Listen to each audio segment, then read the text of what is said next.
All right, all right, all right, all right. How you doing? How you living? How you feeling? Well, now the birds are chirping, the sun is up, but I'm still a prisoner of my own device. 'Cause we are all just prisoners here of our own device. My voice is especially bad this morning. No more singing aloud. Okay. Well, um, when I had my little mishap a couple of days ago, where I tweaked, you could say, a previously injured finger. It turned out I hurt myself worse than I thought, so I got a bad ankle and I got a bad knee, and so yesterday was not a good day. Um, just mainly laid around trying to recoup. I mean, I was noticing when I was washing like dishes and stuff that when I bent this finger, which I can't tell what shows up on camera and what doesn't. When I bent that brownish looking finger with the knobby knuckle, that would be this one right here, that it didn't feel very nice. So I was like, I shouldn't be fucking around with 25-pound dumbbells. I still can't believe that I'm not, you know, that I'm doing 25-pound dumbbells. And it ain't even that I'm old. I could understand if I was like, I got a friend that's 65 and he can't understand that he's aging, okay? But it's just the fact that I'm just doing 25-pound dumbbells and I can't um, do certain exercises with them is just weird to me. Um, because I got that bad knee, which now I don't have any doctors. So, I had doctors. They didn't do shit about it anyway, but make it worse. So I had that procedure done where um, I laid on the table and they put those tubes in my knee and stuff, and they showed me the inside of my knee and whatnot. Okay, I'm having a muscle spasm for no reason. Quit that. That wasn't the bad finger, at least, but I was like, flicked the middle finger and the ring finger, said, "Don't do that." So I'm like, okay, we're not gonna do that. Yeah. But anyways, I figured today, it being Sunday, that I would just concentrate on doing some housework and seeing what my leg can do. There's no point in me taking foolish chances on walking around outside when I got like something weird going on with my ankle and my knee from when I almost fell, and I don't know why I almost fell. But yeah, I still have a powerful upper body because I was leaning backwards and I was holding on to the mattress with this one hand with the brown finger. And then I caught a hold of the edge of this chair, but that wasn't too helpful because it was a chair. It was not bolted to the floor. So I let go of that and I just pulled myself up by one arm, which shows you what you have to do. The things you're capable of when you need to do them, because I needed to do that and was able to get, I'm leaning back like this, but I was able to get in a position where I could drop down on my knees. So I had to pull myself forward and then drop down. Not intelligent. Then drop down on my knees. So I did that with one arm. It's like when I say that I used to be frightfully strong for somebody my size, upper body wise, it's like I'm just not doing the old man used to be things. So the fact that I'm screwing around with 25-pound dumbbells is just funny to me. But anyways, let's see if we can manage some coherency here. Yeah, yesterday sucked. So that's my report on yesterday. One word: sucked. Uh, but the good thing about yesterday was I did unbox a bunch of this crap and rearrange my refrigerator because they gave me all these emergency packets for like hurricanes and floods and coronaviruses and whatnot from Meals on Wheels, and then they didn't give me my regular Meals on Wheels shipment. And these are just like it's like a box of little boxes, and in each box is a little fruit cup, a little tiny can, like the can of beans that I was heating up on the radiator heater here, and eating like a hobo that one day, and some crackers and some powdered milk. And some of them would change it up and throw in like a little tiny thing of Raisin Bran. But they're supposed to be for like emergencies in the wintertime. Say like the roads get so bad in Ohio that they can't make their runs and give you your food. You got these emergency packets of food to fall back on. So they just gave me a whole shitload of them. So I don't know if I'm going to be hearing from them or not. But I unboxed all them, and that was like a laborious process because I had this big gigantic box of them. But you know, free is free. So I don't know how I feel. I never felt good about that. Like that's why I never asked for any additional benefits or until recently. Like I live poor, like poor. I mean, like at one time I was living on $422 a month, and there was like you can go through different agencies and get help with your bills and stuff, and I'm like, no, I don't want no additional help. So, but that's easy. That shit's all easy to do when you're young and strong, and whether you have a disease or not. It's like being young is so damn easy, especially if you're like me and you had that certain experience that changes your perspective on life and changes your whole value system. It's like I never cared about like the clothes that I wore or anything like that, or you know, I did care about what I looked like as far as like I'll be honest, I was a little bit vain. I was taught to be vain because I was a good looking kid, and that's your formative years. So I was a good looking kid, so I was always like a little vain. And you know, maybe still am to some degree because people don't change all that much, even though that seems ridiculous as I sit here in my half nakedity and my bald head and with all my scars all over me. I still manage to be vain somehow about my looks and with no teeth. So it's kind of funny if you think about it. But anyways, the point being is that when I was as far as like the extra help that I'm getting now with like aid workers and stuff, it's like related to my physical condition. It's not like, oh, I can score me some free shit, because that's why I would never, like, they have this thing called Patreon that I don't know much about this computer stuff, people. This thing called Patreon, and like I like these guys on this one channel, and I went to their Patreon channel, and you give them like $1 a month, you know. But I feel like that anybody that's watching this, out of the 4 people that watch this, it's like if you paid taxes, the least I can do is try to be entertaining for y'all. You know, so I would never ask for money or never put ads in if I would ever. The whole notion is ridiculous of me ever acquiring a following anyway. I think I have a couple of videos with 1,000 to 2,000 views that are maybe on other accounts. I don't know. They just been on for a very long time. So, you know, or it's like the amount of work, for instance, that I put into my novel. I don't care. I don't think, you know, if you have enough to eat and a place to live, you're doing, and clean water to drink, you're doing better than most of the world anyway. So, you know, as far as like the amount of work that I put in to my writing, for instance, and I'm more than happy to, you know, I gave that little section of it, which is really not what the book is about. It's like, it's to help you get to know the characters for the real meat of the story, which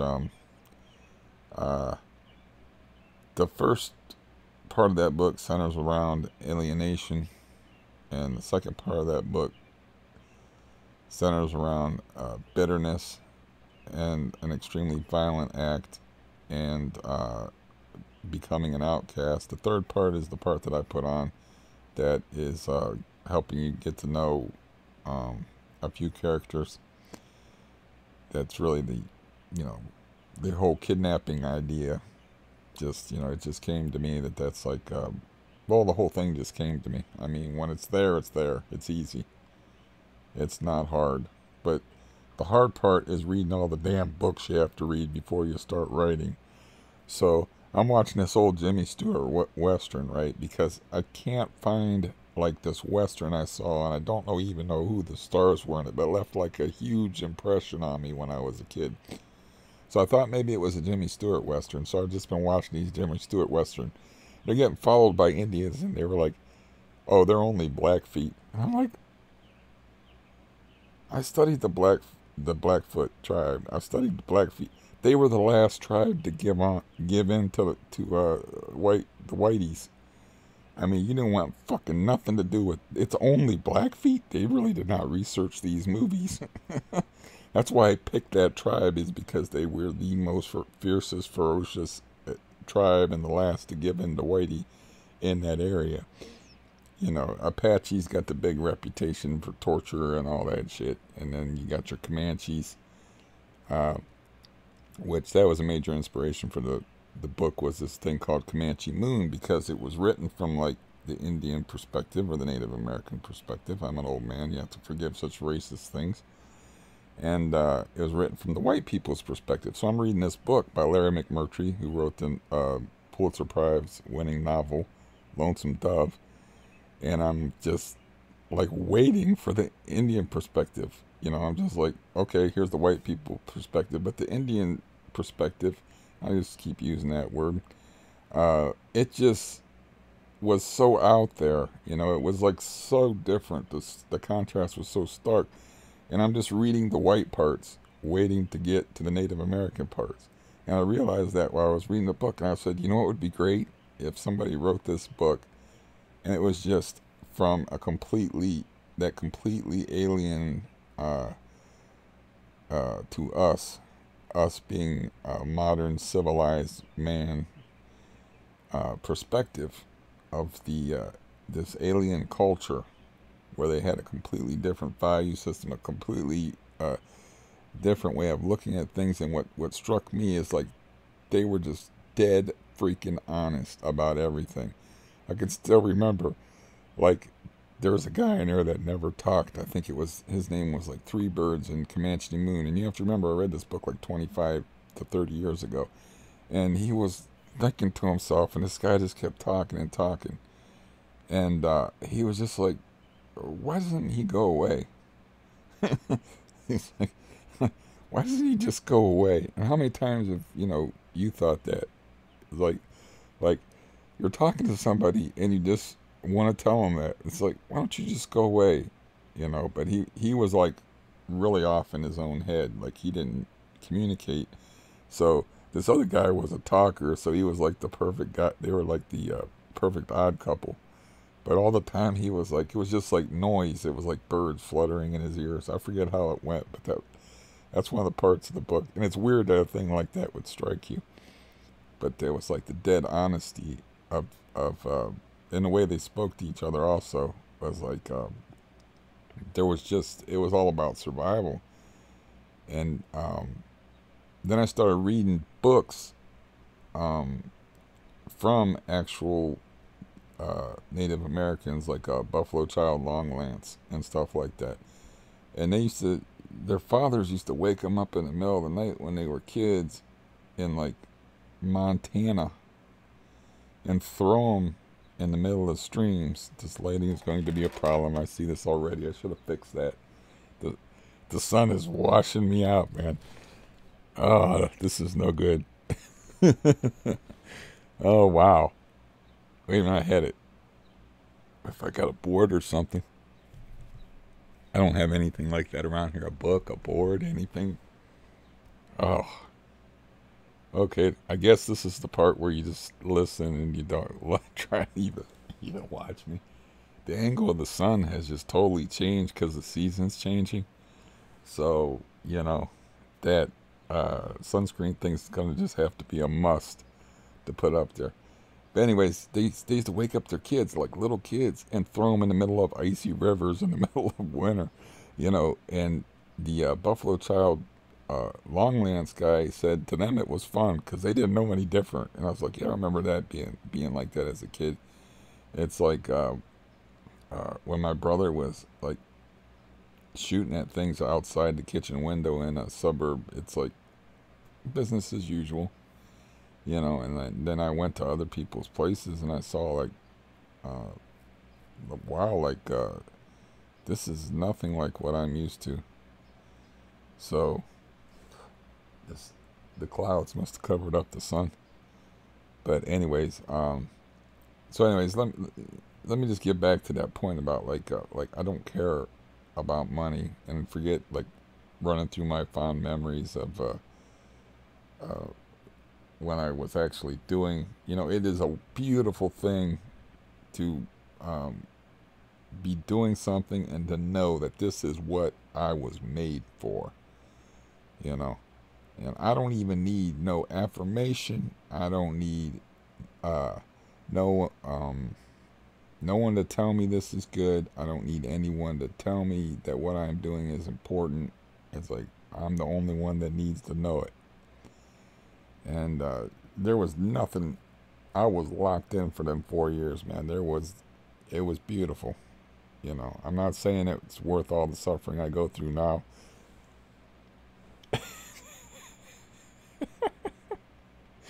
And the absurdity of my life, and all the suffering of times past. But I had that 4 years where I was in the cut, man. I didn't need nothing. I didn't need nothing but that stump of wood that I propped my feet up on, and that chair, and I can remember it all so vividly. And it was a beautiful damn thing, And of course, the events of my life took a different turn for the worst that I can't talk about. And yeah, it all changed, but for those 4 years, man, it's a beautiful 4 years. And but anyways, as far as like what got me started on that is like the whole idea of money, and like ever how ridiculous would it be for somebody on disability that's getting Social Security? This is so silly, man. I was gonna fix that. I swear to God. Yesterday, I have a box picked up and stuff. A box picked out. You can't even. Do I have anything at all that I can hold up there? Okay, I can hold this up here until my hand tires out. Oh shit! I was thinking about like the pain that I was in yesterday, and the pain that I'm in today, and the amount of pain that I endure every day, and I was like, I always wanted to make uh, what I went through worthwhile. It's like because of having a spinal tumor when I was 16, spinal reconstruction when I was 18, learned how to walk twice, CRPS, years of torture and all that, and how I invested all that in invested so much in a family that didn't work out so hot, and how I'm like alone and alienated, and now like the world is kind of experiencing just a little taste of what I've lived through for decades with the coronavirus. And um, yeah, I don't know. I don't really think there's any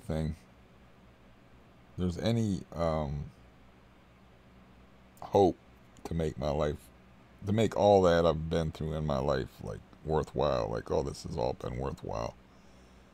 You know, I don't know. I don't think there is. Due to the amount of pain, it's just going to be like, uh, what they got this dumbass phrase, Pyrrhic victory. Like it has, it's a one of them stupid, very specific things. Like Achilles heel. Now that caught on in a different way than Pyrrhic victory, because an Achilles heel, everybody pretty much knows that. You know, somebody's Achilles heel is that one weak point they got. You know, but a Pyrrhic victory is where you win, but the price you pay for winning outweighs the winning itself. So that's all I got is the is a Pyrrhic victory of not you know, blowing my own brains out or killing myself, and seeing this through to the end, and being true to myself, and you know, not laying that burden on family, because I had an older brother that committed suicide, and as I've said before, he made the wise move, in my opinion, and I don't hold him any grudge for that. And since I was very young when it happened, you know, it didn't lay that much of a burden upon me, of course, except for the ripple effect it sent through the family. But you know, these people have. I'm 52 years old. My brother was 17 when he killed himself. So, you know, that's a big difference. These people have known me, and I got a couple of people that like having me around. So I can't really do that. But there's no happy endings for me. There's only like peace of mind and enjoying the moment, and uh,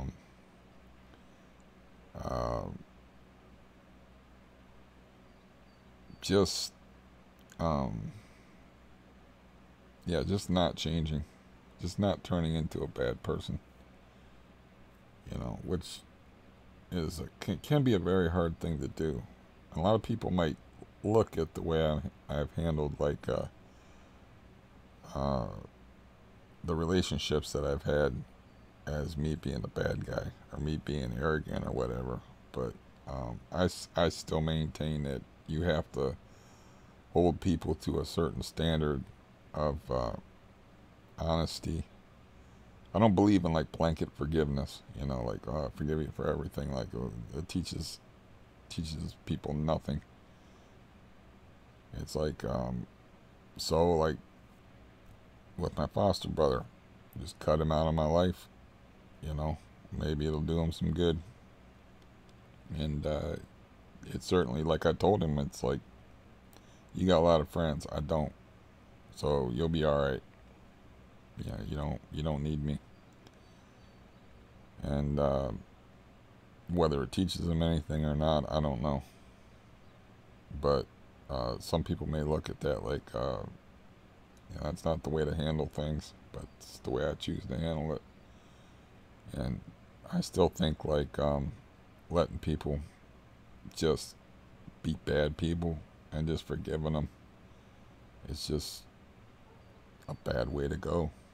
And if you have to lose sisters and brothers over it, you have to take, you have to, you know. Um, if they could come back and be honest and be like, yeah, I ruined your boat. Yeah, I should have been there for you. You were there for me like 100 times. And, you know, I should have been there for you emotionally. I should have treated you better afterwards. Like, I shouldn't have bailed on you. I'd be cool with that. It's like, okay, then we can start anew. But it's not happening, you know.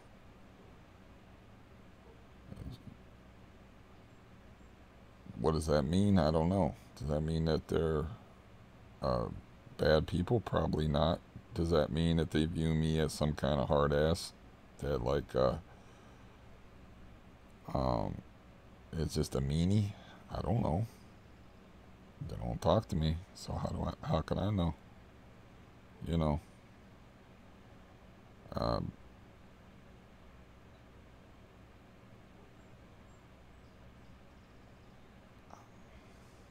anyways, I don't know. My arm's getting tired holding this up here.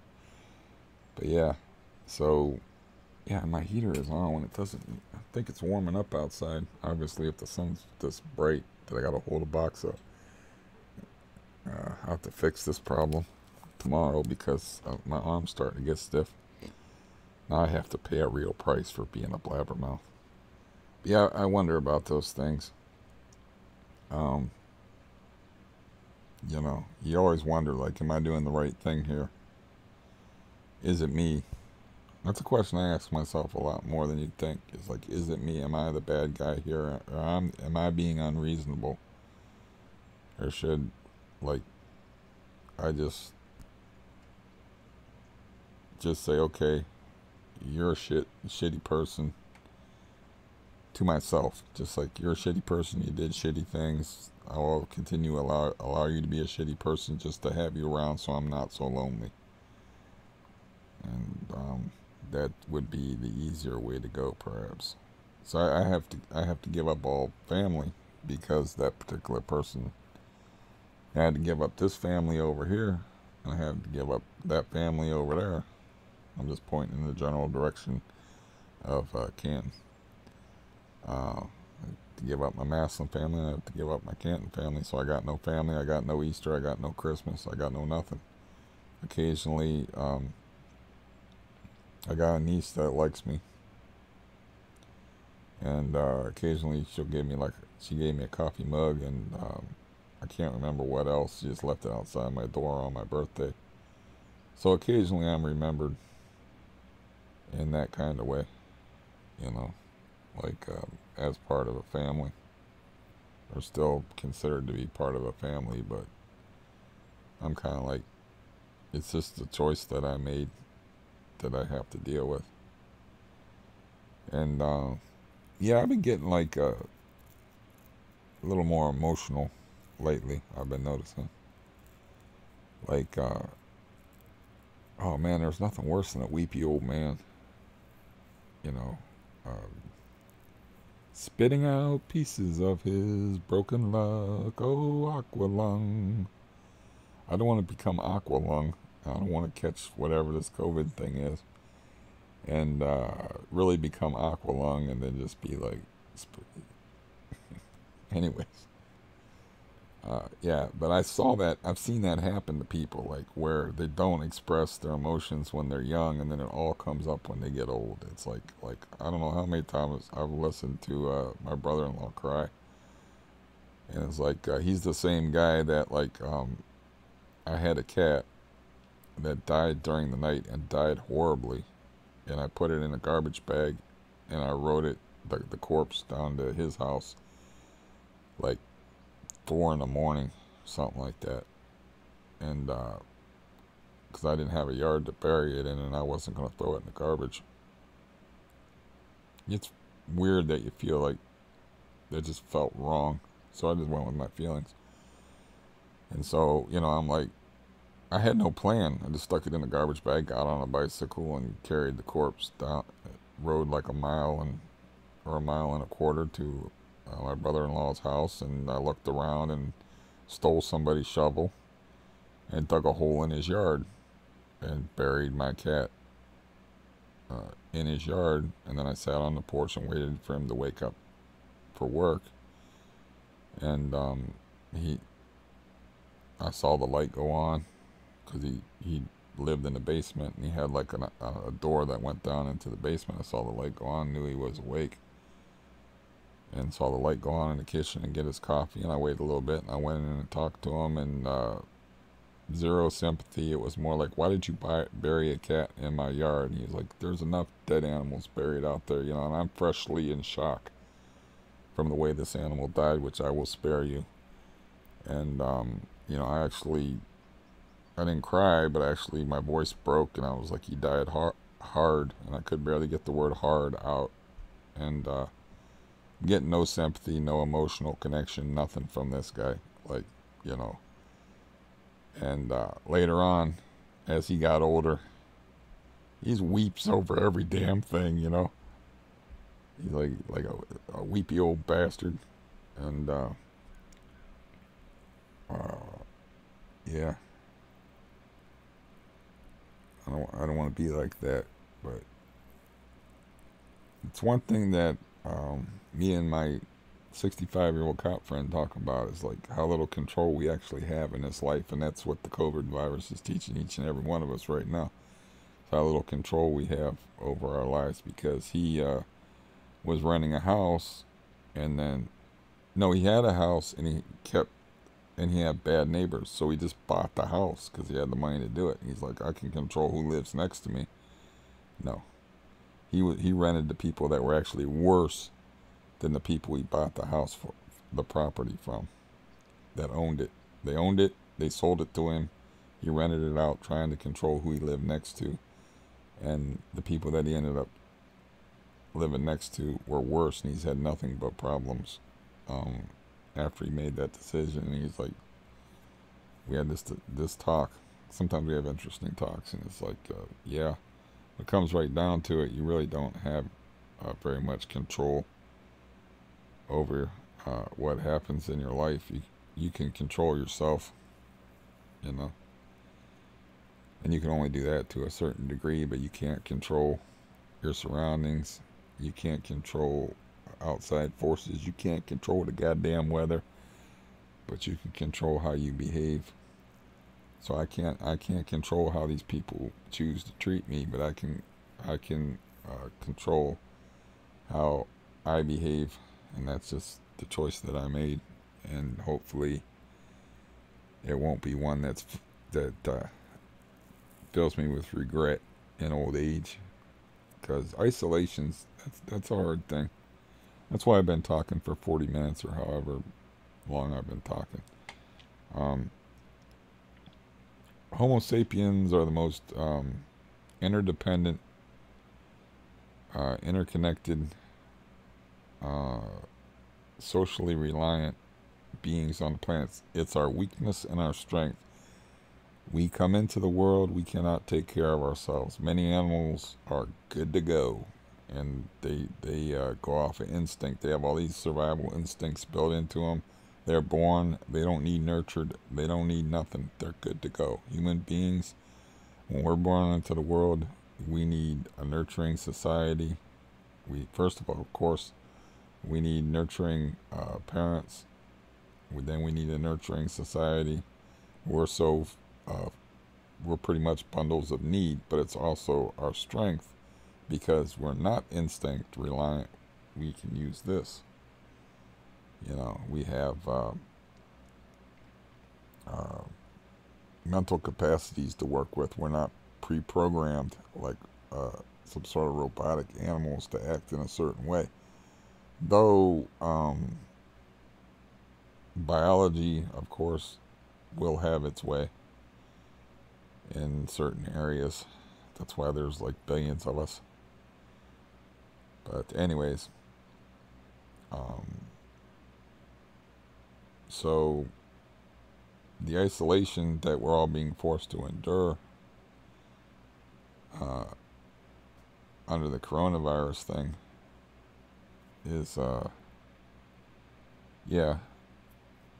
And people have asked valid questions, like, you know, how is this going to affect like social interaction in the future, as far as like people hugging people or getting that like a physical affirmation that everyone so desperately needs. We need our hugs, okay?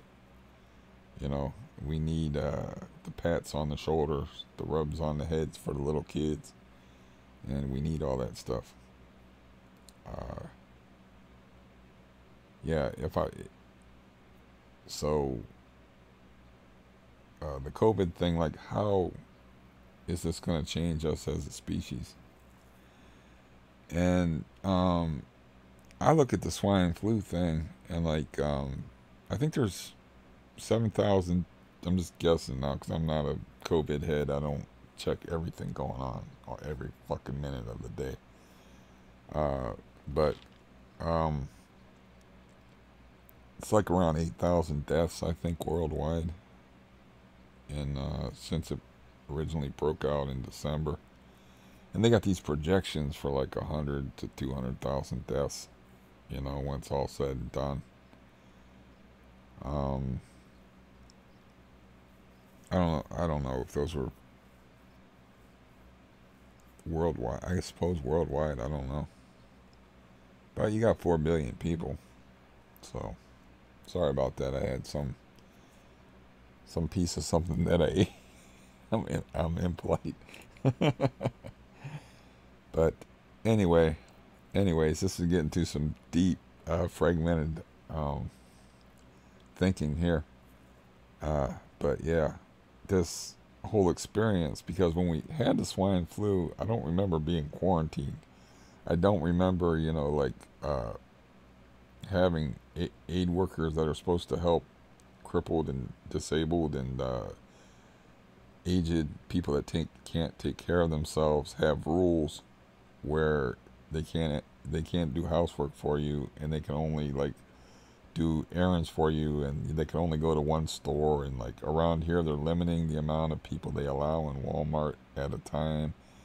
And somebody asked me about the shutdown thing here, and it's basically they don't want no gatherings of more than 10 people, and the distance I think is 3 to 5 feet. Stay away from people. Don't let them get any closer to you than that. And of course, you got your conspiracies out there because of past incidences like the swine flu. And I can put a link up to you if you want to hear, a little bit of what I listened to. I just told the guy, it's like, if it's the truth, you don't have to have the conspiracy theorist hypermania tone to your voice. You can just sit there and talk.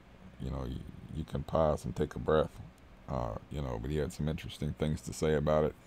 And they were talking about hospital overcrowding, the parts of it that I watched. And there's people that actually went into a hospital, and they said, well, here's admitting there's nobody here, and here's the communicable disease section. There's really just, they're just showing empty hospitals and showing parking lots and stuff. So, the idea, of course, is the media is evil, and the media is fucking with us about this. And they always say follow the money, so they're thinking like, there's people that look posthumously at the swine flu crisis, and they looked at the money that was made off of it, and they're like, this is another one of those type of deals. So, I find it hard to believe that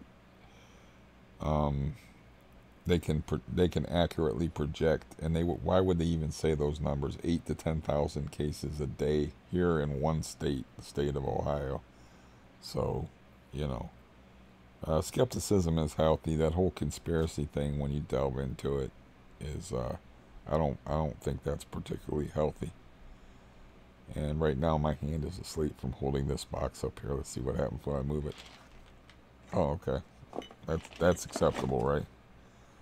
I won't put my glasses on for a minute.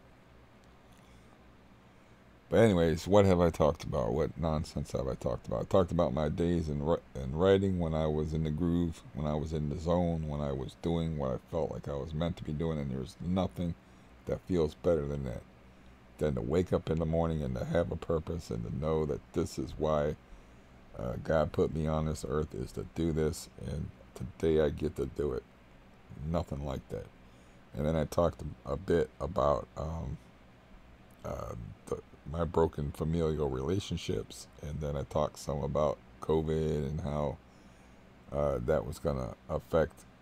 It's already affecting the way we interact with each other. Obviously, I was talking about a guy that was actually not even that close to me, like walking back and forth, deciding whether he should take the risk of walking past me, just walking past me, and how I turned off because I got tired of watching him and agonized, doing an agonized back and forth thing like a duck in a shooting gallery, worrying about me shooting him with a sneeze. Oh crap, the sun's coming back. But, it's interesting to think about, like, the impact this will have on the way we interact with each other. It's like, will it make, like, physical contact that much more meaningful? Like, I love you so much that I'm willing to risk my ass by hugging you, Or, like, spousal relationships, like sexual relationships, you know?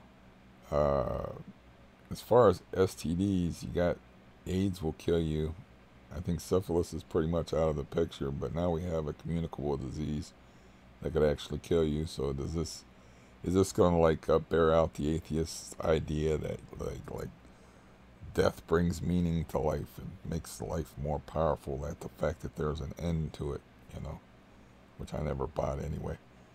For me, it's like you can just flip that around and say it makes everything superfluous, and it devalues life, because ultimately you're just kind to people that aren't that are gonna disappear like you're gonna disappear, and there will be no trace and no memory of anything that you've ever done. Uh, so you can flip it around on them, these are arguments that I've had, but yeah, it's like I love you this much, and you go up and you hug somebody. You know, this is how much I love and care about you, is I'm willing to risk death to show you this physical affection. Then you talk about the sexual act, you know. It's like, how is this going to affect that in the future? Right now, we're just reeling from the immediate impact of it. But how's that going to go down? Like, will one night stands disappear with the whole idea, or will it, like, for people that are danger seekers, will it like make it even more appealing? 'Cause I've known people that like they like that sleeping with strangers thing. You know, they like risk, they like danger. Will it make that sort of behavior more palatable to people? I don't know. It's gonna be interesting, and there'll probably be like tons of books written about how the outbreak of 2020 changed human interactions forever. But there's something in me that's nagging at me that I'm either being boring, I'm pontificating, I'm not sticking to any central point, or perhaps that I'm not uh, being grounded and talking about life from an emotional perspective is what people really want, I think, is they want realness, they want feeling, they want to connect with you emotionally on some level. So, um, let's get out of that like intellectual space I've been perusing for over a half an hour here. I'm looking at 4240 and talk about how I am, which is I am a one big load of ouch, and I'm always happy when I get to express myself and know that there's at least one other person listening to me. That brings me joy. Words bring me joy. Words are my joy. So that's why, like, I didn't mind losing the teeth as much as the way it's affected my speech and how I can't get certain words out, and how I lisp others. I think I lisp the word lisp. I don't know, unless that's one of those onomatopoeia words where you know, like bam, wow, pow, you know, the Batman TV series words like wham, you know, that are supposed to imitate sound. So maybe lisp is supposed to imitate a lisp, you know.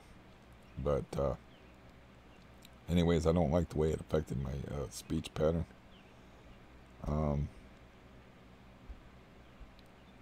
Yeah, but as far as the way I am emotionally, is like I'm pretty desolate. Like yesterday was pretty bad because I'm like, it didn't do nothing, you know. And like I hate that feeling of not being able to do anything, you know.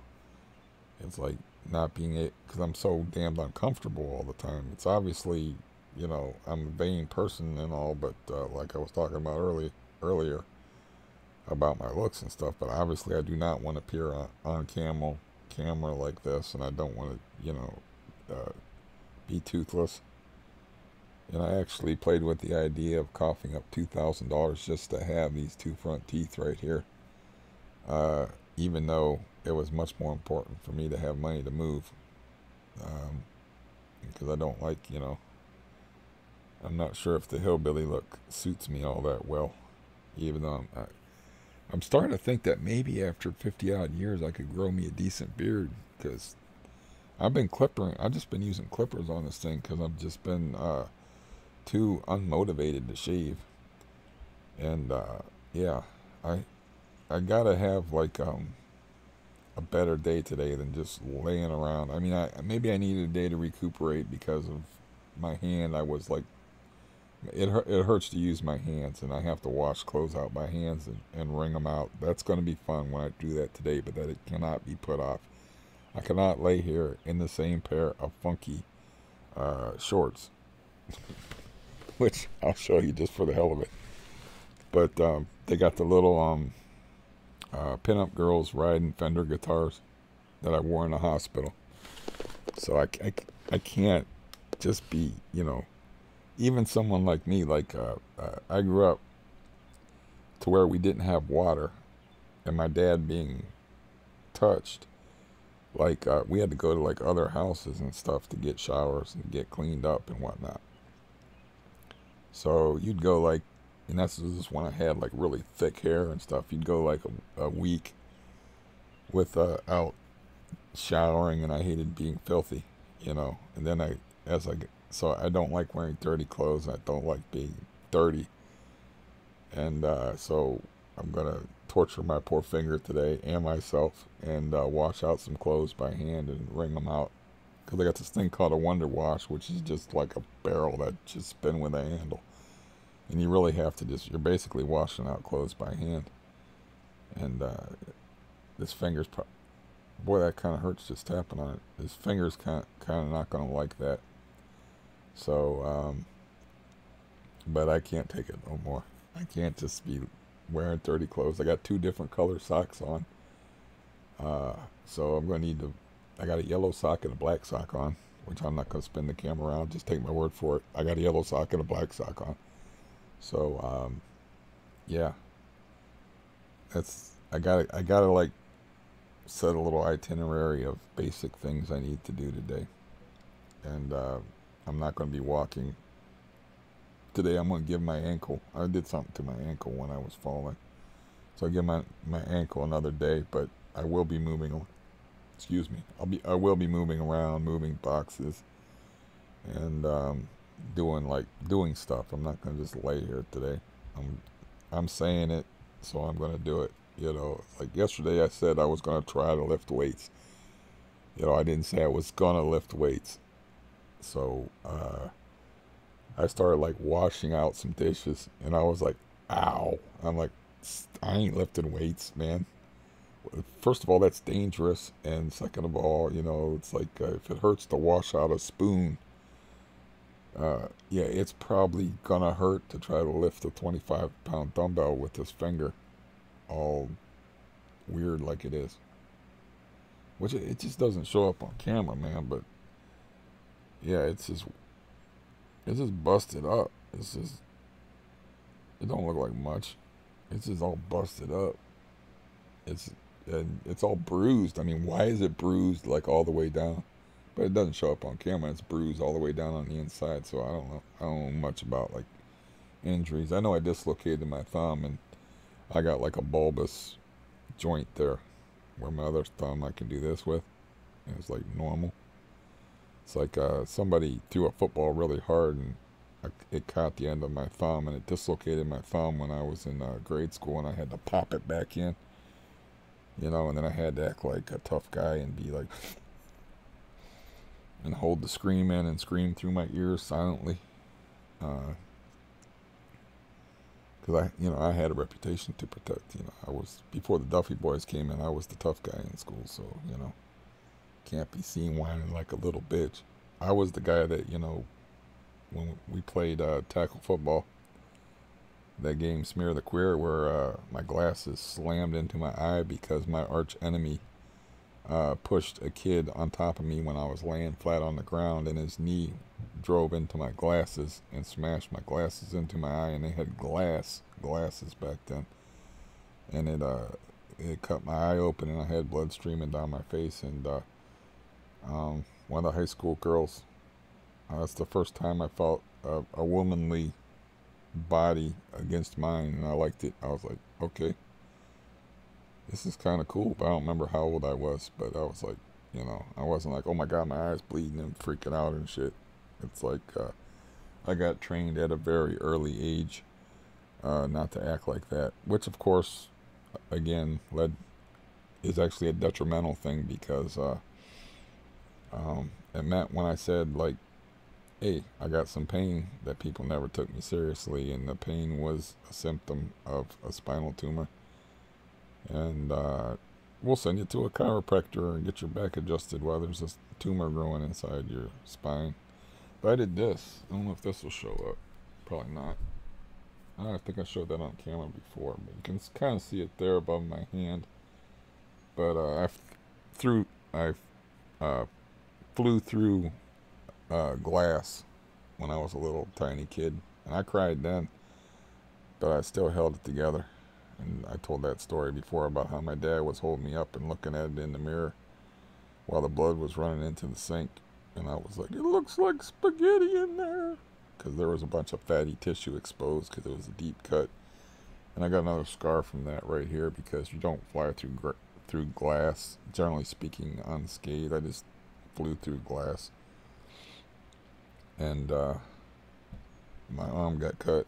I told that story before. That's when I was running when I was a little kid, and the door was locked, and we had a screen door with a glass window in it, and I was running, and I thought I could hit the door running and just push it open, but it was locked. So my momentum carried me through the glass. And like Alice in Wonderland, I went through the looking glass and had an interesting experience. Yeah. But anyways, yeah. Now, as far as the Pyrrhic victory speech and all that stuff, I think we all end up losing in life. It's just how we lose that matters, you know?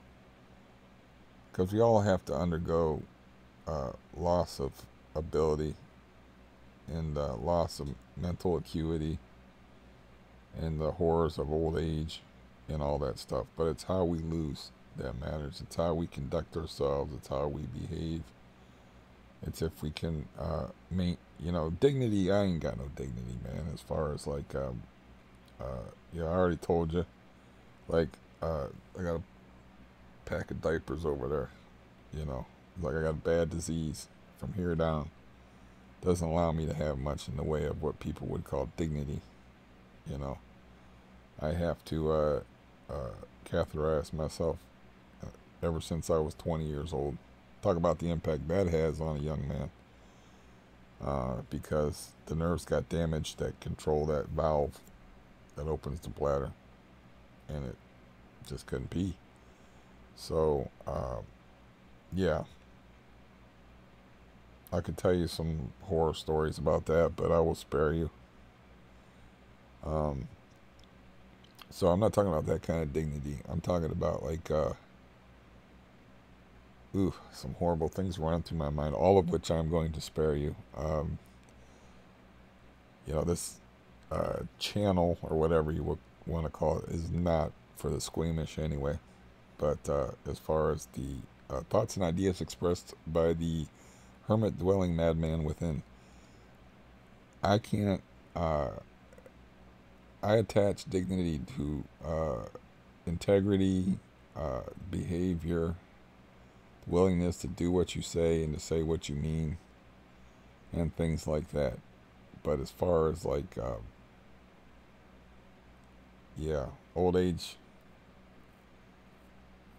being the monster that it is, my point is like, we all lose. You know, we all lose. There's no victory in this life. The only victory you can manage is a Pyrrhic victory, and that's like, yeah, I lost, but I found a way to win. It's my own way to find a way. I found a way to win. So, that's the way I have to approach it, and have had to approach it since since I was 20 years old, and that's why I never would take any extra help besides the Social Security money. And people couldn't understand, like you're strong as an ox, you could work, like they didn't understand the disease. And it's like, yeah, I can like probably kick your ass, and I could probably work harder and longer than you at chopping wood and stuff like that, but that would be on one day. On another day, because of the nature of the disease, I might be all fucked up. And I certainly can't do any job where I'm sitting in a chair. And yeah, my legs aren't all that trustworthy. You can watch me doing feats of strength and stuff. That doesn't mean I can keep up with somebody that's got healthy, non-nerve effective legs that can pee on their own. The whole diaper thing, that started like in my late 40s, where I realized that yeah, that was a problem that needed addressed. And I don't have to wear them all the time like an old man. But yeah, that is what it is, man. You know, there's no winning. Life is it's just gonna do what it's gonna do to you. But there's a way that you can get your mind around to a certain way of acceptance, where you can laugh and you can have a good time and you can understand the situation, and you can still be a good person, and you can still find ways to win while you're losing. You know, that's like it's like me with a guitar. I can't play. I'm not a good musician. I can't play a guitar all that great, but considering the circumstances, not horrible. Considering all the handicaps I have, I still managed to do it.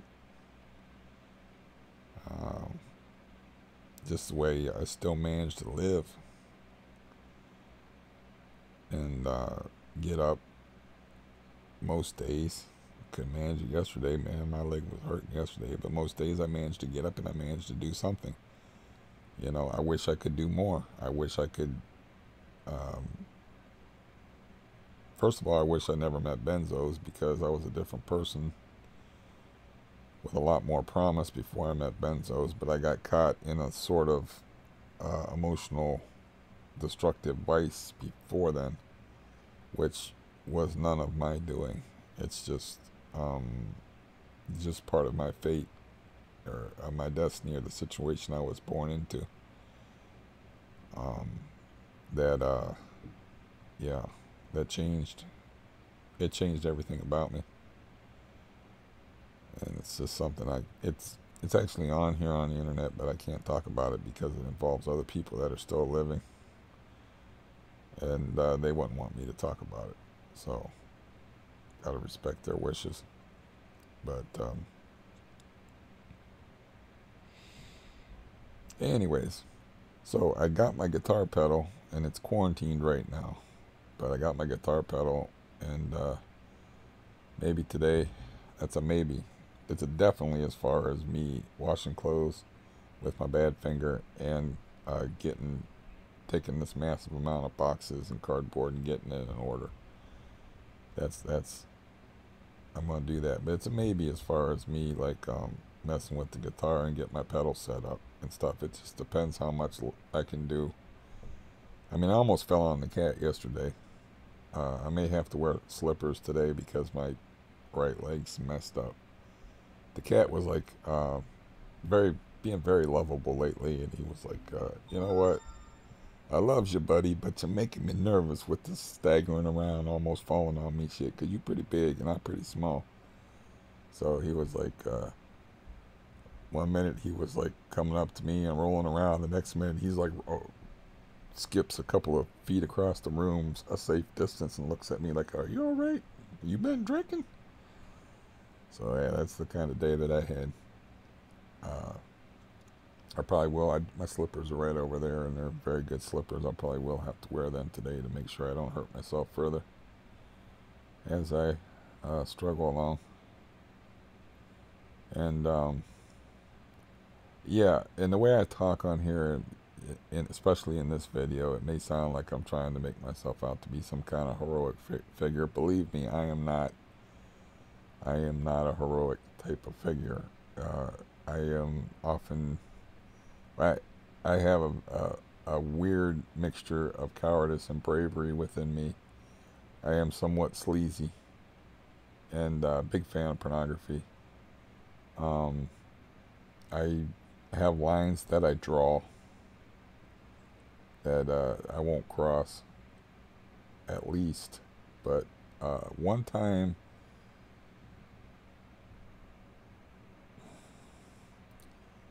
the 6 foot, gorgeous 27-year-old Amazonian, and I got like this thing for tall women. I don't know why that is, but yeah, she sat out there in broad daylight and was rubbing lotion on herself. I had a clear view of it out of the window, and she did this thing. Uh, how can I put this in the most polite way possible? She rested her hand on a certain part of her anatomy for an unnaturally long time while she was lotioning herself up in a bikini top. I have a clear shot of this outside of my window, and she is not that far away because we don't really have a front yard, so it's like the steps are there, the porch is there. She's maybe 20 feet away. I have a clear shot looking at this, and I'm like, okay, how am I going to keep from doing something disgraceful at this point? Do I run out of the room? Do I pull the blinds? What do I do? You know, and it's another rule that I had that I try not to break is I don't have sexual fantasies about people that I know for this reason. But it was already too late with her. So, you know, because she would be upstairs, I heard her and her boyfriend going at it, you know, and I'm thinking about like, son of a bitch, you know. So anyways, let's just end this uncomfortable segment by saying I was very glad when the phone rang, you know, and I was like, hello, and I didn't even check the ID to see if it was like a bullshit call. I was just like, please interrupt me and stop me from disgracing myself and feeling very bad later about what I was about to do. And again, I don't know if you could play. I have rules about my sleaziness, but that's just part of my character is sleaziness, cowardice, vanity, you know. So I'm not trying to make myself out to be some kind of heroic guy, like, uh, or some sort of morally superior individual. Like I have to make myself suffer and teach my family to be better people or any of this. You know, it's like it's just something that I believe. Like if you continue to keep your relationships the same and allow people to uh, batter you emotionally or physically, you're hurting them and you're hurting you. So as painful as it is for me to be alone and talking about weird shit on the internet for hours at a time, it's be worse for me to keep having these twisted relationships with twisted people. You know, maybe they can unknot their heads and maybe they can get their heads right. You know, and I do question myself, like maybe I'm the one that's got the problem and not them. But then I look at the facts and I look at them objectively, and I'm like, you know, I did pick up the phone. I did try to give my sister a chance.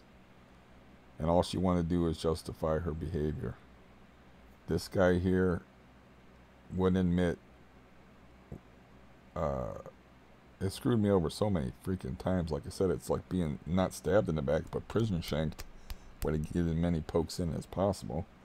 But he wouldn't admit that he ruined my boat because he knew that if he admit that he ruined my boat, that, you know, the next question is, how are you going to make up for it? And you don't, and him and his money, he loved his money. So, you know, I remember telling him, I was like, well, you cost yourself $100. And he said, I don't care about that. When he was telling me that he ruined the boat. So I didn't say what I should have said, which was, do you care about the $900 that you cost me? You know, he was just thinking of it so completely from his narcissistic, semi-sociopathic perspective that he was like, oh, I don't care about that. That, you know, I ruined your boat and it cost me $100. You know, because I said you cost yourself $100 by doing that, by not checking out the boat and cleaning it up and getting it ready and then finding out your mistake. Instead, you don't even make the boat look presentable to a prospective buyer.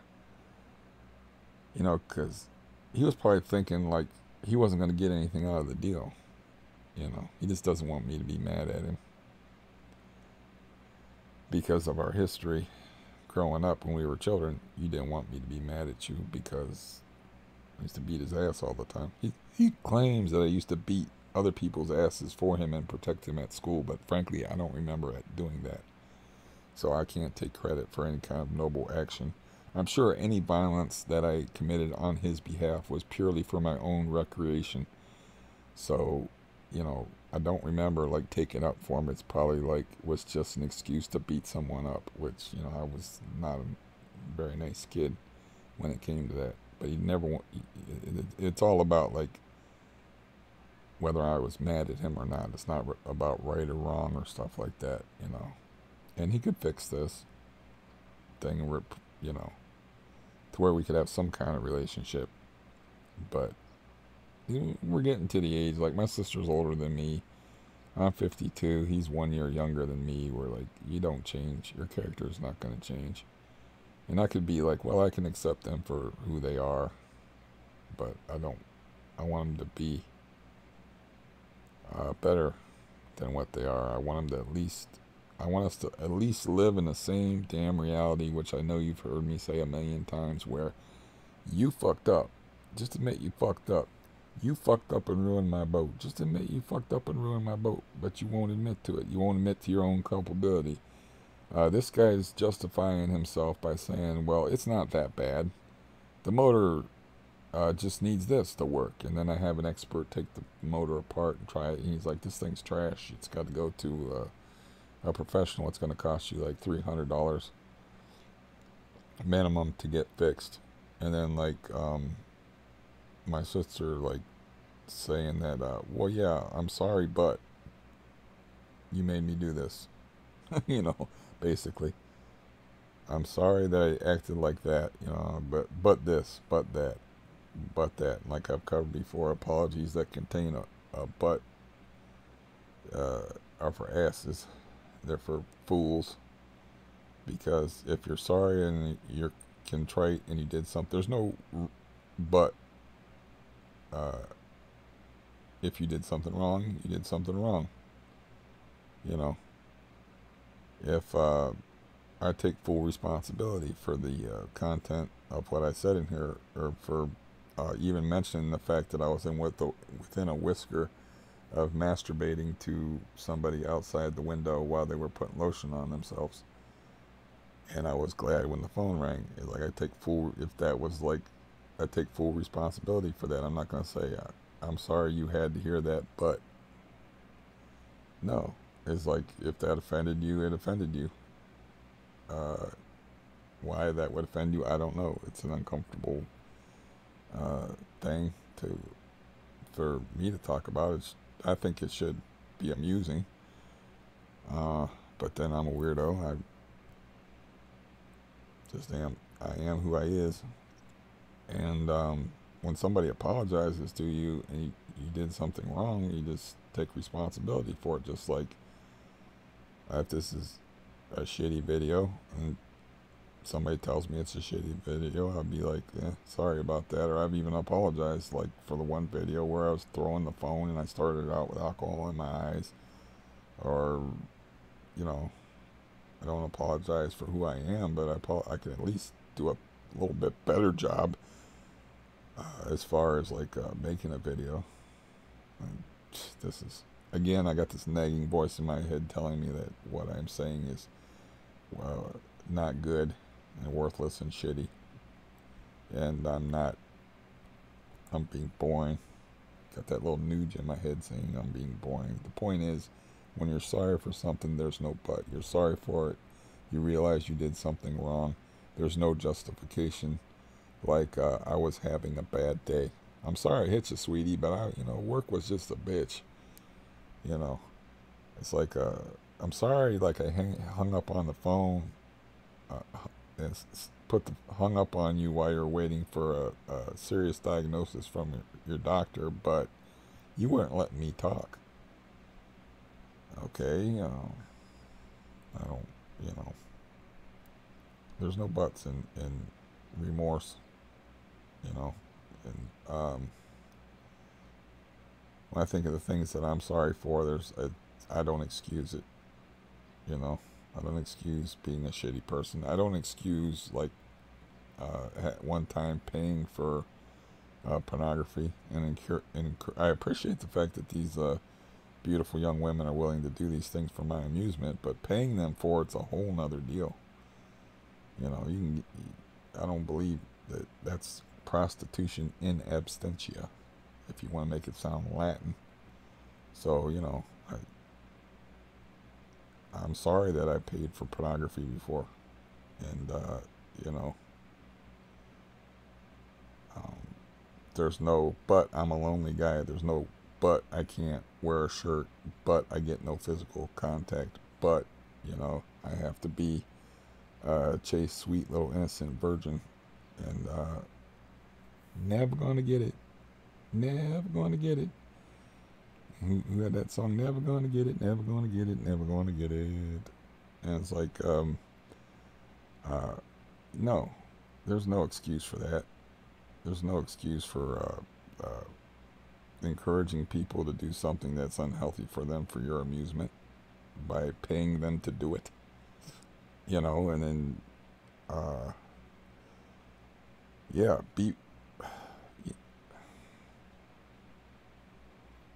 so there's no wrapping a bow on this one. This is just me uh, busted up, killing time, and talking about unsavoriness. Like, yeah, I can even look at my past history, like in the way I grew up and how I had a puritanical upbringing, and how sex was like a taboo. Sex was bad in our household. Sex was an evil thing. So, like, when I got to the age of sexual maturity, um, it's like I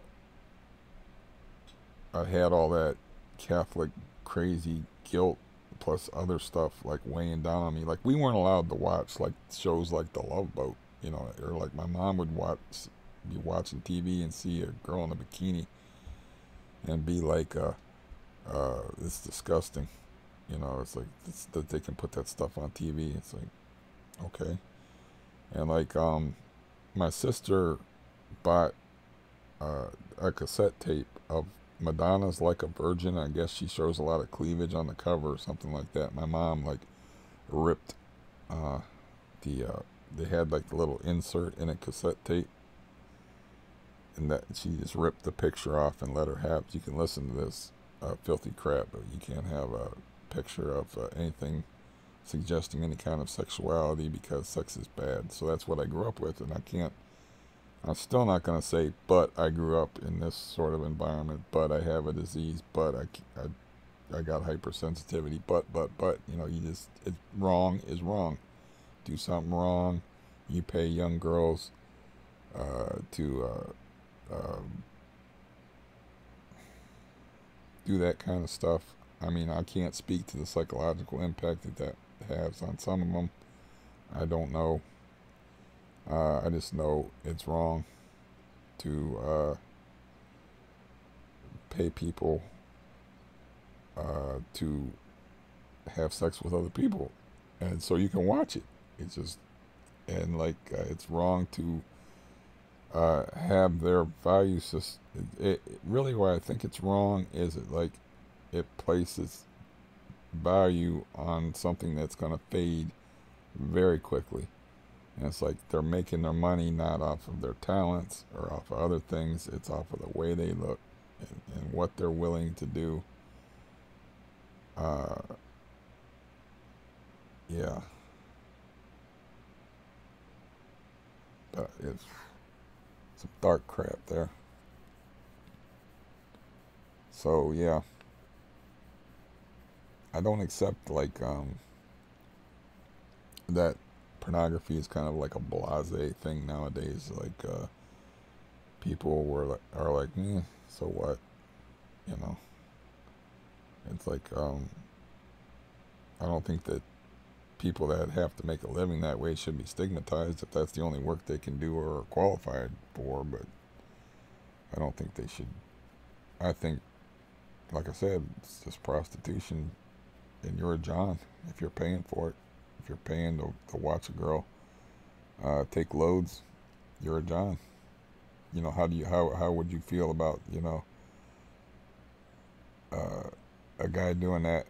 You're just because you're paying to watch it on a screen and you're not actually involved in the act. You're facilitating. Uh, yeah, you're. It's the same thing. It's the same thing except for you're not the guy doing it. So how do so how do you feel about Johns? That's what you got to ask yourself. How do you feel about people that guys that pay for the sex act? Do you have respect for those people? But then yet pornography is just sort of an accepted thing, and there's really very little difference in it. And there's different ways to look at that. Of course, you could be like, well, um, maybe it's more wrong that they're doing it and you're not paying for them. You're not at least paying for their destruction. You're just still engaging in it. They should at least get compensated for it. There's other ways you can look at it, but in the end, if the money isn't there, they're not going to do that stuff. Uh, some of them might be hoes just in general and be promiscuous, but I imagine most of them are there to get paid, and if you don't pay them, they're not going to do it. But yeah, this one sort of went where the wind blew, and yeah, well, I must have drank really strong coffee. Do I have any left? I have one swallow. Well, I'm gonna drink this one swallow, and yeah, I make no apologies for the content there within, but I am sorry that I bought a pornographic site once when I was in my 20s.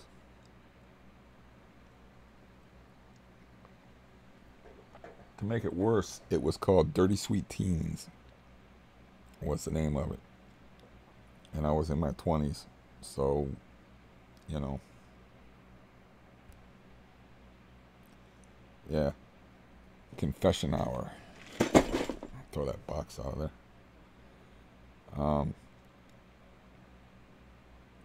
But anyways, there's no way to end this on a positive note now, so I suppose I shouldn't try. But today, my penance will be wringing out clothes with hands. Wringing out clothes by hand with a hot dog finger. If people feel like, like the whole idea of penance, like, suffering to make up for wrong things that you've done. Stupid idea anyway. But yeah, that will be my penance since I grew up Catholic. I won't say 10 Hail Marys and 15 Our Fathers. I will be saying ow, ow, ow, ow as I wring out my clothes with my hot dog finger. And I'm sure that's going to be a joy. And tomorrow's another day. And yeah, if you found the subject matter unpleasant, morbid, or disgusting, I can only say I am what I am. And how'd that guy say that? And how does Ray guy's father say that? I am who I am, and that's all you're going to get. So, yeah, this is what it is, and this is why the whole idea of me having a mass following, when I have absolutely no production values, uh, no care for what I say as far as whether it's offensive or not. I only care about, don't do that with that finger, skip it. I only care about um, the truth and honesty and transparency. Since, yeah,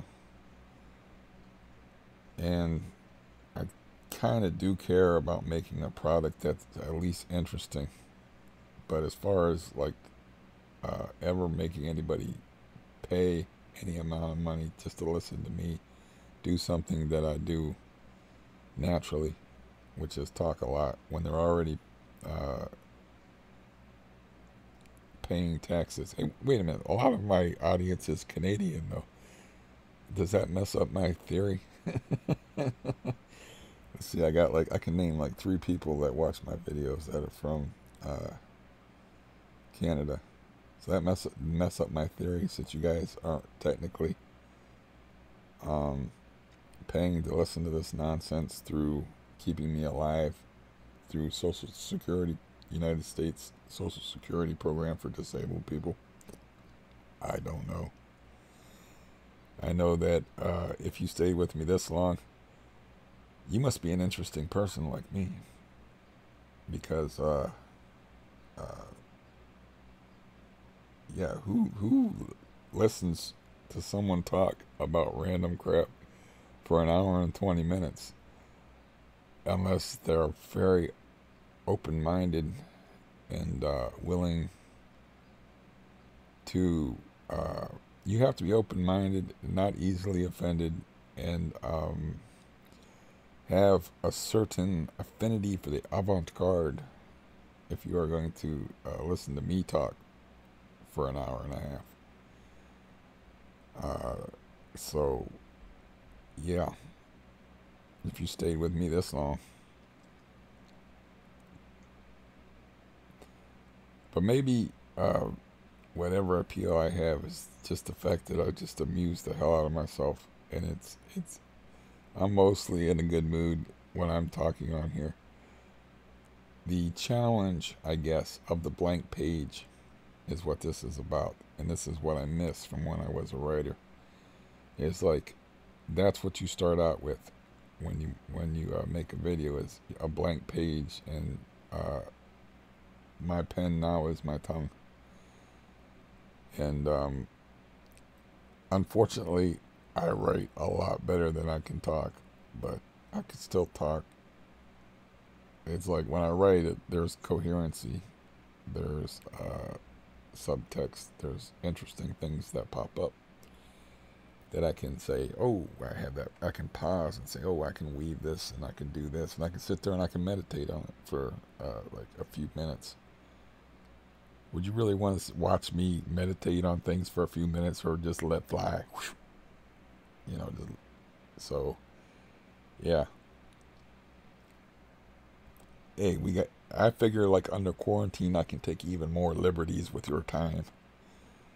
Uh, I realize like a lot of people um, up there in Canada, I guess, are they don't have the same situation we have in the States here, where let's just say it is 10 o'clock in the morning. I have been up since sunrise. I've already watched a very excellent 2-hour movie, Western, on Netflix called The Ballad of Lefty Brown, which I did not expect to be good, but was very good.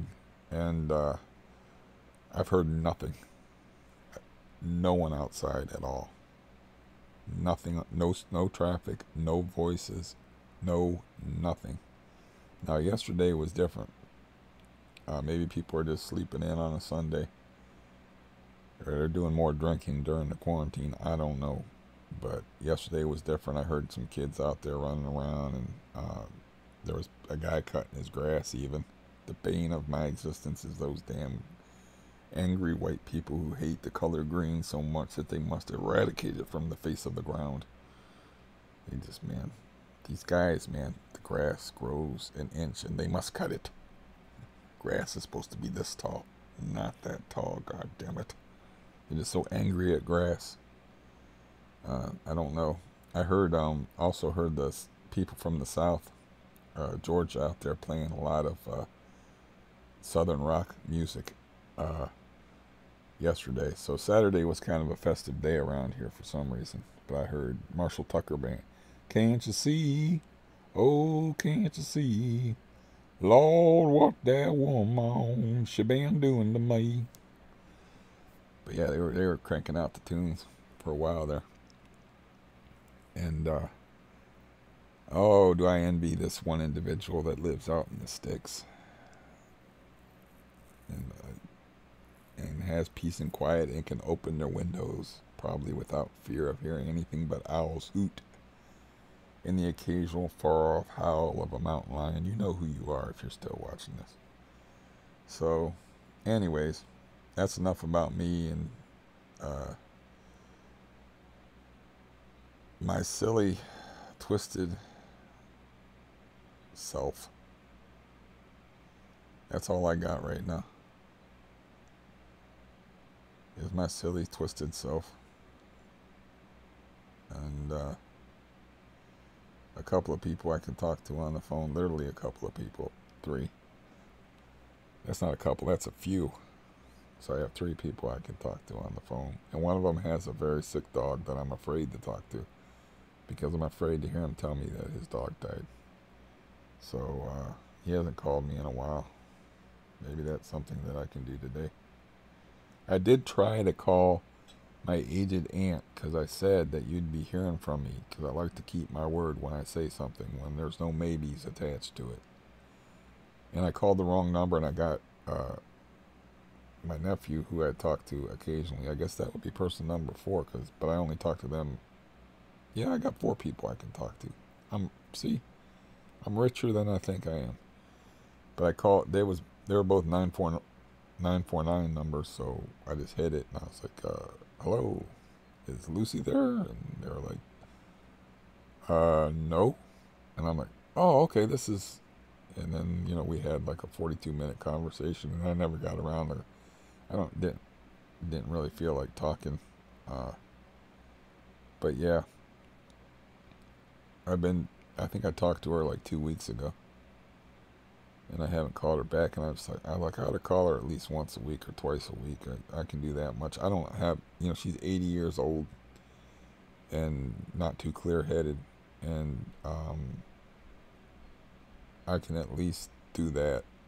That's my best friend's mom, and I was sleeping so weird there, and my head was in a bad place, and I'm just like, I like to keep my bad juju to myself. If I'm in a bad, if my head's if I'm in a bad headspace, yeah, I suppose I can fake it, but you kind of have to carry the conversation and be on your toes when you're talking to somebody that old. I don't know how far past 80 she is. I know she's gone through a series of serious health problems and a couple of surgeries, and I know that my best friend and his wife are trying to do what we did with our mom, which is take care of her and let her die in her own home.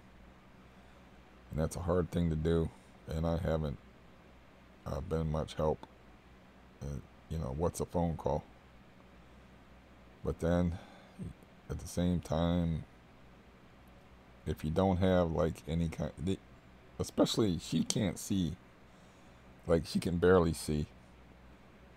And as close to blind as you can get. So, she could hear it in my voice if I'm just going through the motions. And God forbid if she could ask me, like, start asking me questions like, what's wrong? And what am I going to do, lie to her? I suppose that's what you'd have to do. Well, what's wrong? She doesn't really, I don't think she really knows what my life has been. And what's wrong is you're 80 and you walk better than me. And I don't know if you're wearing diapers or not. You know what I mean? You don't, you don't want to put that on people. Not people that you know anyway. Like, I should rephrase that because you all know me by now. And I know some of you to a degree. But you don't want to put that on people that have known you your whole life and that will feel hurt over it. Like a genuine hurt, you know, that, I mean, this is a person that used to bring me macaroni and cheese, homemade, delicious. Bring me food that is actually my godmother, you know. The truth isn't always the best way to go. But I don't like lying. I don't like dishonesty. But the truth, it's not always, you know, it's not always the way to go. And not just for expediency's sake or to get out of a ticket. Or it's just,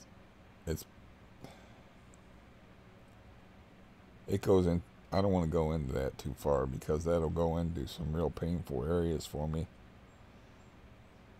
of trying to protect people from the truth.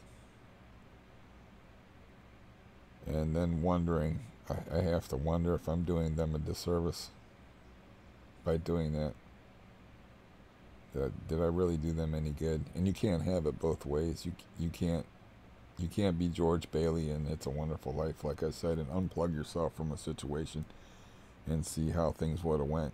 And you can't unplug yourself from a situation, say, that have that parallel universe thing. Then this is what the universe, I told the truth. In this universe, I tried to protect people from the truth, not by telling lies, but through omission. And you know, you can't do that. You can't have it both ways. You have to make a decision. You have to do what you think is best, and you have to live with it. And that is just the nature of reality. But I don't, like I said, man, I'm not one of them guys like the truth is always better. I can remember like talking to atheists about this, you know. And they were like, of course, they believe the whole idea of heaven and an afterlife and God is all a bunch of nonsense, that we're all just walking bags of meat destined to be worm food. And I'm like, suppose you have a child dying of cancer. Would you tell your child the truth? Like, really, if this is what you believe and this is the truth in your eyes, would you tell your child you're going to suffer and die a slow, miserable death,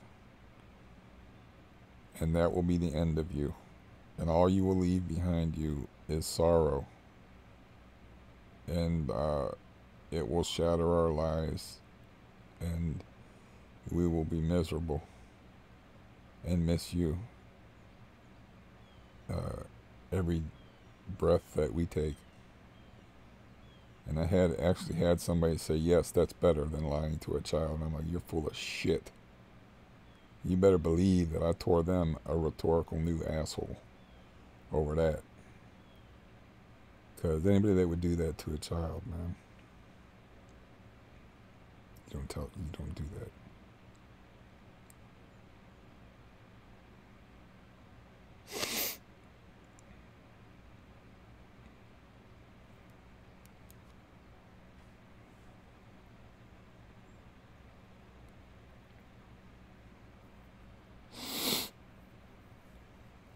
Like I said, I've been more emotional lately, but the thought of that, you know,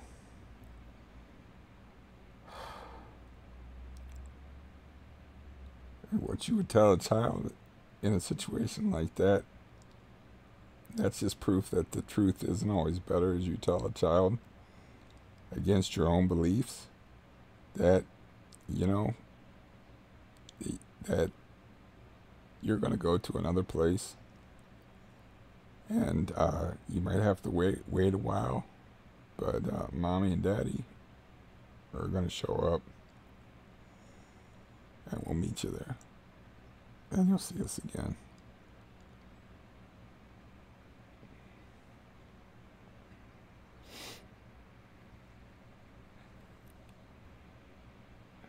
So to me, that's definitive proof that the truth is not some kind of, whatever you believe the truth to be.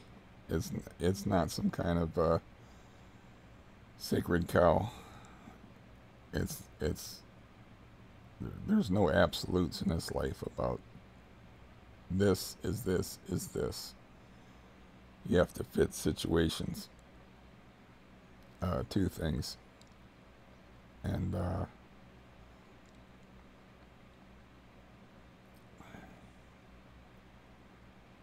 the reason why I insist upon truthfulness from these people that I've, from my family that I've more or less lost, is because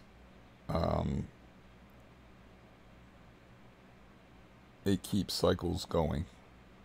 It'll keep, I cannot risk, first of all, I cannot risk somebody that's that cavalier with my emotions that, the first time that I actually break down and have a breakdown, not a couple of sniffles like I just had right now, but have an actual breakdown where I'm like, I don't know what to do, and I'm weeping, and they're like, not taking it seriously. I cannot risk that kind of being crushed like that again without that person acknowledging at least that that's a fucked up thing to do.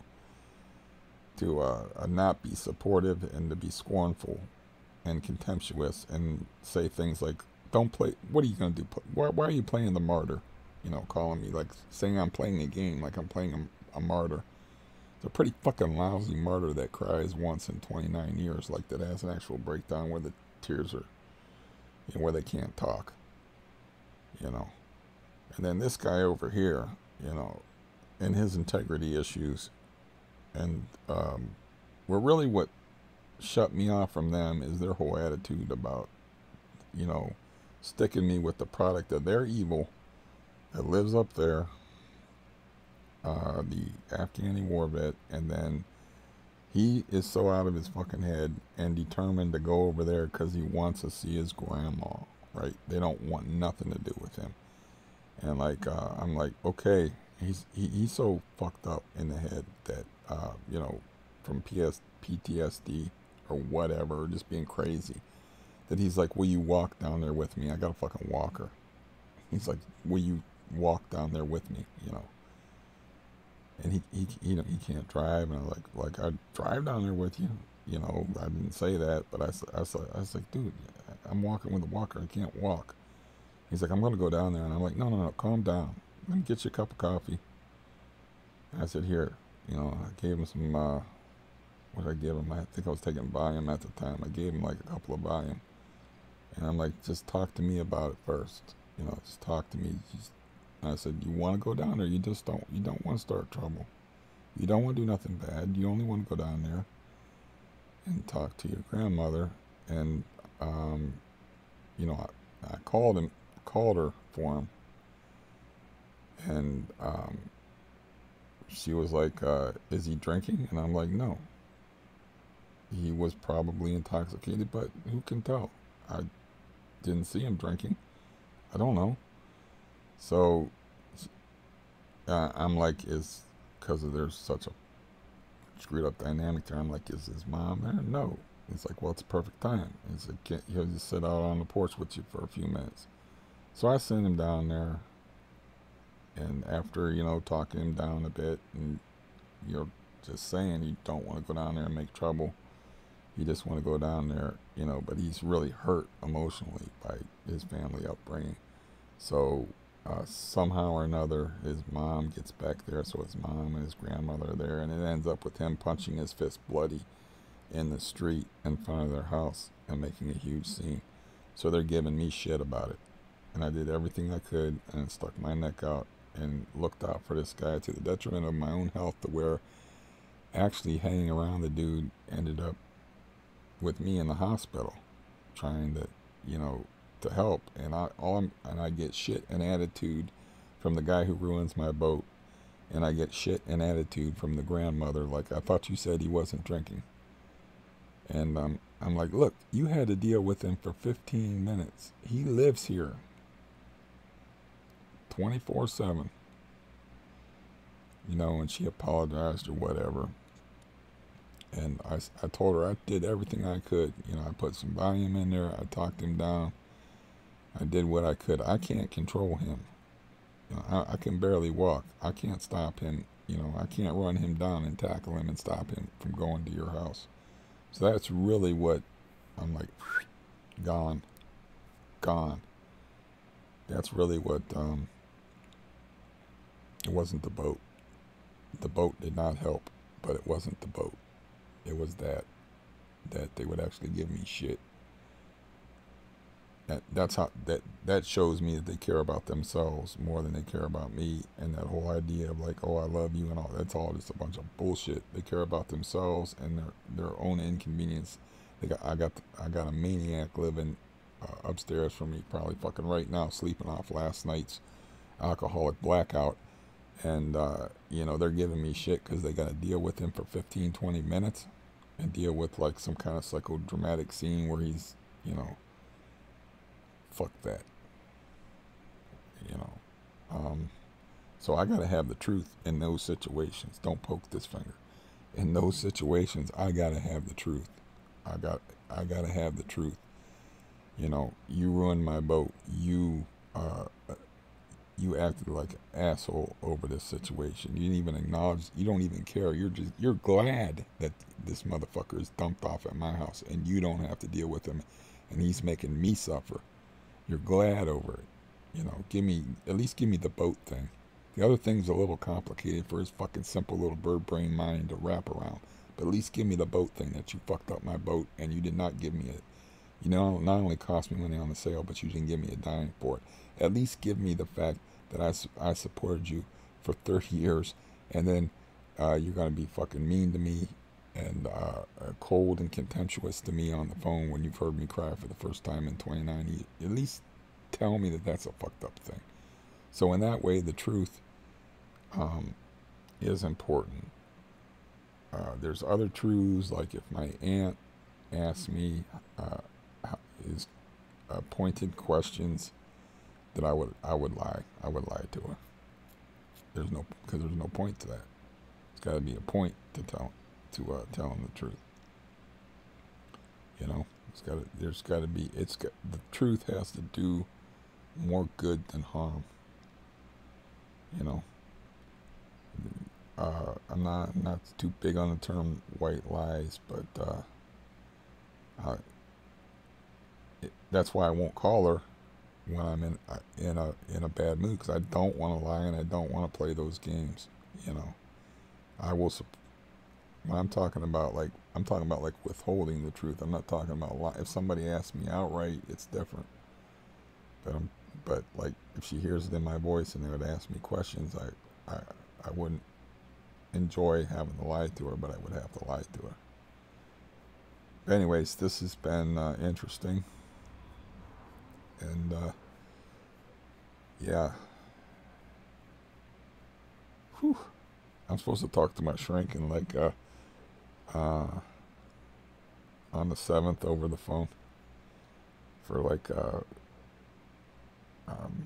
he's not even my shrink, he's a psychiatric nurse that I see for like brief moments. And believe me, the stuff that I delve into on here with you, I don't even go anywhere near him because there's not enough time. So you're a better psychiatrist than he is, and a better listener. But yeah, it's the 5th, I think, today. We're gonna have a phone call on the 7th, you know. And I have to think of something or another to talk about with him. which uh,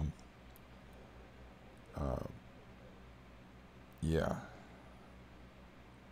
I got a lot to deal with, man. Psychologically, physically, uh, uh, the actual daily activities of living wise, the way my body works. It's a lot of stuff, you know. It's a lot of stuff, but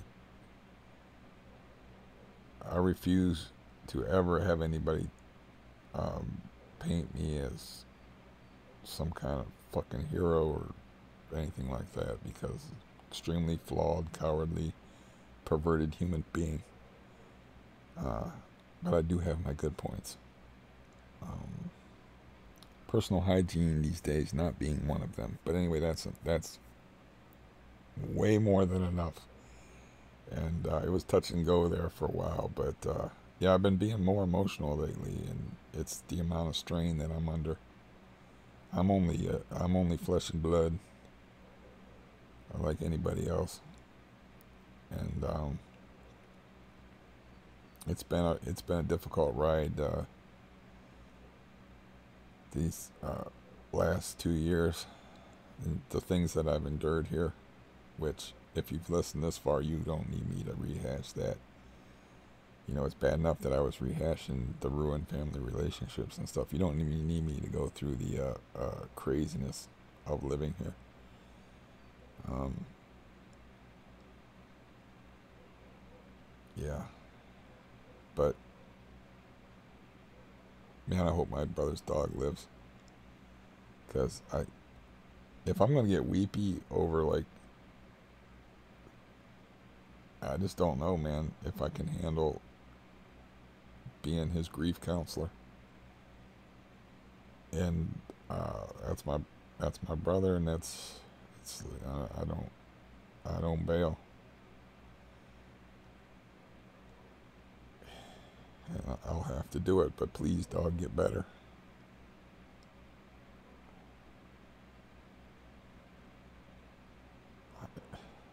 And yeah, I gotta go. Uh, uh, Shoot, that was enough talk for like 2 or 3 days, but I'll see you tomorrow, and stop in briefly, and I'll make a promise to you that I'll be clean shaven, and I'll have my hair properly combed and everything. And I got to get some shirts in here that are actually.